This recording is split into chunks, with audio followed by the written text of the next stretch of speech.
बोलो जयकारा बोल मेरे श्री गुरु महाराज की जय। श्री अमर ज्योति दर्शन ग्रंथ श्री आनंदपुर मोती बाग कंटिन्यूड। श्री सतगुरुदेव जी महाराज जी ने मोती बाग को विदेश के सभी फूलों एवं साज सजा से पूर्ण कर दिया। श्री तृतीय पातशाही जी के समय से महात्मा आत्म अखंडानंद जी श्री आनंदपुर में अंदर की सेवा में संलग्न थे। उस समय से लेकर श्री सतगुरुदेव जी महाराज श्री पंचम पातशाही जी के समय तक अपनी सेवा एक निष्ठ होकर कर रहे थे। कुछ महात्मा जन एवं भक्त जन जो श्री सतगुरुदेव जी महाराज जी के पास अंदर की सेवा में थे, वे सब श्री प्रयागधाम, श्री संतनगर तथा कुछ एक विदेश में साथ जाते रहते थे, परंतु यह महात्मा जी श्री आज्ञा अनुसार श्री आनंदपुर में ही रहते थे।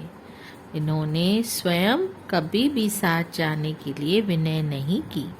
श्री सतगुरु दाता दयाल जी अपनी मौत से इन्हें एक बार श्री प्रयागधाम तथा एक बार श्री संत नगर ले आए। महात्मा जी ने एक पूर्ण सेवक का परिचय दिया। संतों की वाणी है, दादू साईं सरीखा सुमिरन कीजिए, साईं सरीखा गावे, साईं सरीखी सेवा कीजिए, तब सेवक सुख पावे। महात्मा जी से कई बार अंदर वाले सेवक पूछते कि महात्मा जी, क्या आपके मन में कभी भी श्री सतगुरु जी महाराज जी के साथ जाने की लालसा उत्पन्न नहीं होती? वे अन्य स्थानों पर अपने दिव्य दर्शन और लीलाओं से निहाल करते हैं। महात्मा जी का एक ही उत्तर होता कि मुझे केवल श्री आज्ञा में रहना है। श्री प्रभु जी सदा मेरे संग साथ हैं।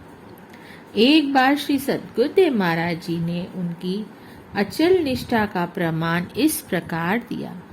आपने मोती बाग के प्रबंधक महात्मा जी को कहा कि मोती बाग में सब प्रकार के फूलों के गमले लाकर आनंद शांति सत्संग भवन में रात्रि तक रख दे।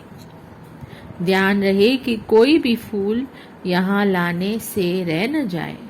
मोती बाग के सभी गमले श्री सत्संग भवन में लाए गए। दूसरे दिन प्रातः श्री आरती से कार अंदर पहुंची। महात्मा आत्म अखंड आनंद जी गेट खोलकर वहां दंडवत करते और श्री दर्शन एवं आशीर्वाद पाते। उस दिन श्री सतगुरुदेव महाराज जी ने कार को वहीं रुकवा दिया और स्वयं नीचे उतरकर फरमाया, महात्मा जी हमारे साथ चलो। ऐसा कहकर उन्हें आनंद सत्संग भवन में साथ ले गए। वहां जाकर एक एक गमले के पास जाकर उस फूल का नाम पढ़कर महात्मा जी को फरमाने लगे, आत्म अखंडानंद जी, यह स्पेन का बगीचा है। इस प्रकार Indonesia, London, Dubai, Toronto America, Madrid, Los Angeles, Singapore, Mysore, Bangalore इत्यादि सब स्थानों के पुष्पों को कर कमल लगाकर दिखाते गए।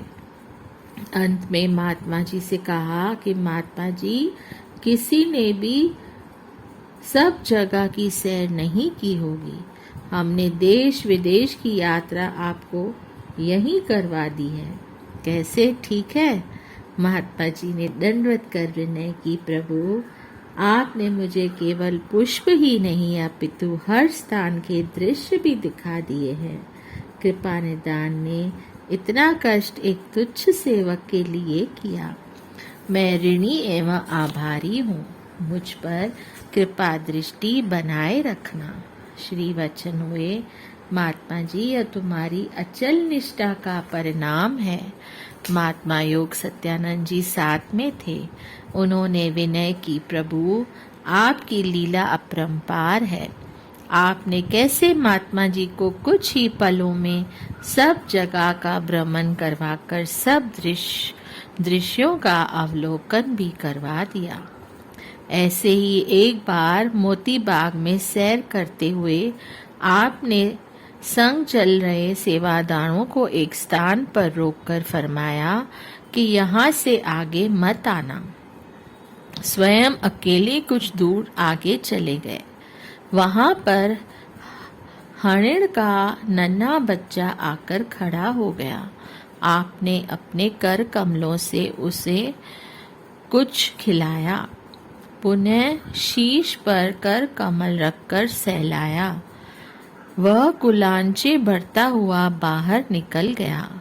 सेवादारों ने विनय की, महाराज यह कहाँ से आया और कहाँ चला गया? आपने फरमाया, श्री आनंदपुर की धरती के आबाद होने से पूर्व जब यहाँ जंगल था, यह अपने परिवार सहित तब यहीं पर रहता था। यहाँ से सब वृंदावन में पहुँच गए। यह पुरानी रूह थी जो पुनः यहाँ आई और अब इसी जन्म में ही इस योनि को काटकर सेवा के लिए यहीं आएगी। आप प्राय प्रातः साय मोती बाग में सैर करते थे। एक बार फूलों की क्यारियों के पास आकर आपने सेवकों से पूछा, तुम फूल कैसे तोड़ते हो? देखो, इन सब फूलों की पूरी कलियां ही निकली हुई हैं। सेवकों ने विनय की, प्रभु हम तो कम से कम फूल तोड़ने की कोशिश करते हैं ताकि बाग की सुंदरता बनी रहे, मगर जो गुरुमुख यहाँ घूमने आते हैं यहाँ से फूल अवश्य तोड़ते हैं और ऐसे तोड़ते हैं जिससे कलियां ही टूट जाती हैं।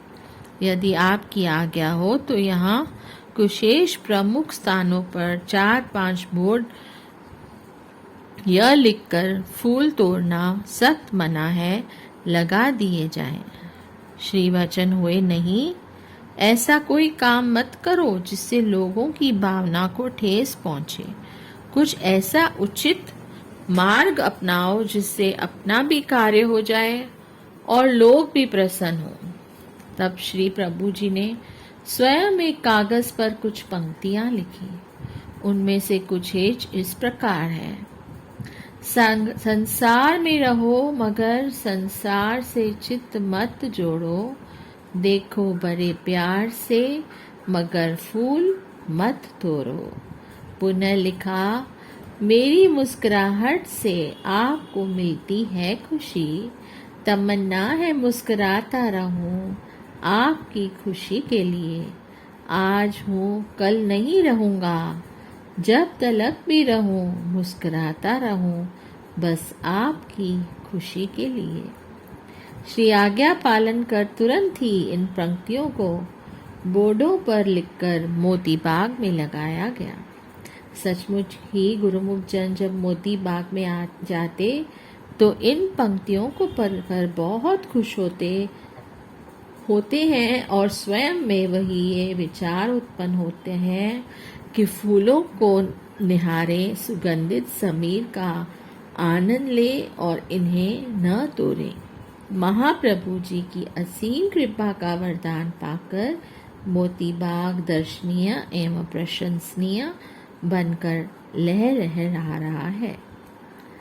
आपने सब प्रकार से इसे संपूर्णता प्रदान की।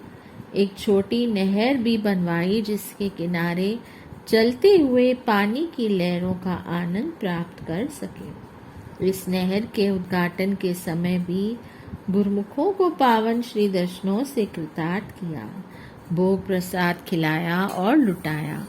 कुछ संतरे नहर के बीच में डाल दिए, फरमाया कि किनारे पर खड़े होकर इन्हें ले सकते हो। लहरों से उठखेलियां करते हुए जब वे किनारे के समीप पहुंचते तो गुरुमुख जन हाथ मारकर इन्हें पकड़ने की कोशिश करते। कुछ एक हाथ में आ जाते और कुछ एक पुण्य पानी में ही लुढ़क जाते। महाप्रभु जी ने मुस्कुराते हुए फरमाया कि आराम से पकड़ो तो ही हाथ में आएंगे। जोर से हाथ मारने से ये दूर ही चले जाएंगे। यह अद्भुत और अलौकिक दृश्य स्मृति पटल पर अंकित हो गया। उन्हीं स्मृतियों के गुणगान गाता हुआ इटलाता रहा है मोती बाग। महाप्रभु जी के चरणों में कई गुरुमुख मत्था टेकने के लिए अपनी समस्या विनय करते तो आप उसका निदान मधुर वचनों में शीघ्र ही कर देते। एक भक्त भक्त्यानी अपने साथ 13 साल के लड़के पूरन को लेकर आए। उन्होंने श्री चरणों में विनय की, प्रभु यह लड़का जन्म से सुनता नहीं है, पढ़ाई में अंक पूरे लेके आ लेता है, वर्ष में एक बार श्री दर्शन करने अवश्य आता है, आंखों से इशारा करके कहता है कि श्री दर्शन करूंगा। आप उसकी विनय सुनकर मुस्कुरा दिए और फरमाया कि तुम दूर हट जाओ, यह अकेले में हमसे बात करना चाहता है। वे हैरान थे कि सुनता तो है नहीं, बात कैसे करेगा। वे दोनों दूर हो गए। उसने विनय की, प्रभु आप मेरे पिछले जन्म को जानते हैं कि कैसे मैं मायावश भक्ति पथ से भटक गया था। आपने मुझे बचाया और कहा कि जन्म जन्मांतरों के आवागमन को काटने के लिए सत्संग सुनो एवं महापुरुषों के वचनों पर चलकर भक्ति कमाओ। मैंने विनय की थी कि मुझे आपकी कृपा से पुण्य मानुष जन्म मिले। केवल जिंदगी की यह घटना याद रहे कि मैं केवल सत्संग सुन सकूं, शेष समय बहरा रहूं। बाहरी पढ़ाई तो आपकी कृपा से किताबों को देखकर एवं मास्टर द्वारा पढ़ते हुए उसके इशारों से ही समझ लेता हूँ। अब कृपा आप मेरा मार्ग प्रशस्त करें। आपने फरमाया, पूरन तेरे मन में भक्ति की इतनी तीव्र अभिलाषा है, अब इस जन्म में पिछले जन्म की घटना याद रखना, साधु संतों की सेवा करना, सत्संग पर मनन करना एवं नाम सुमरन में दिल लगाना। धीरे धीरे तेरा बहरापन समाप्त हो जाएगा। इस दृढ़ ख्याल से अपने लक्ष्य को हासिल कर तुम पूर्ण हो जाओगे। दूर खड़े उस लड़के के माता पिता यह देखकर हैरान हो गए थे कि उनका लड़का कैसे श्री वचन सुन रहा है। श्री प्रभु जी ने उन्हें पास बुलाया और श्री वचन फरमाए, भक्त जी इसे अब सत्संग में और आश्रम की सेवा पर अवश्य ले जाया करो। बड़ा होकर जितना समय एवं धन संतों की सेवा में लगाने देना। सत्संग सुनते सुनते इसका बहरापन दूर होता जाएगा। यह स्वयं कह रहा है कि इसने पिछले जन्म में संसार की माया से दूर रहकर भक्ति करने का वर मांगकर बैरा बनने का संकल्प लिया था। तुम दोनों भी नाम की कमाई करो, सेवा सत्संग में समय बिताओ, संसार के कार्य व्यवहार करते हुए जीवन को खुशहाल बनाओ। बड़ा होते होते उस लड़के का बहरापन दूर हो जाएगा। वे दोनों भक्त भक्त्यानी लड़के के साथ यह सोचकर हर्ष विभोर हो रहे थे कि उन्हें उस बच्चे के कारण ही आज श्री वचनों का की अनमोल निधि मिली है एवं समीपता प्राप्त हुई है, जो कई जन्मों की तपस्या से भी मिलनी कठिन है। बोलिए जयकारा, बोल मेरे श्री गुरु महाराज की जय। जय सच्चिदानंद।